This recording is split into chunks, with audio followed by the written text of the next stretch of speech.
खबर शामिल करते हैं टंडोलियार से, जहां Sindh high court Hyderabad STP रहनुमा अफजल जसकानी की अबूरी जमानत मंजूर हो गई।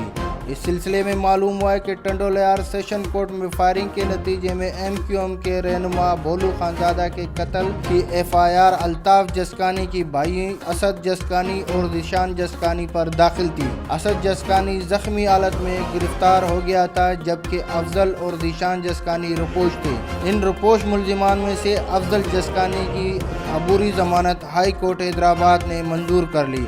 अबूरी जमानत मिलने पर अफजल जसकानी जब टंडोलियार की किरिया शाख पर पहुंचे तो वहां पर एसटीपी कारकुनान की बड़ी तादाद ने इस पर फूल निछावर किए, जबकि ज़ीशान जसकानी अभी तक रुपोश हैं।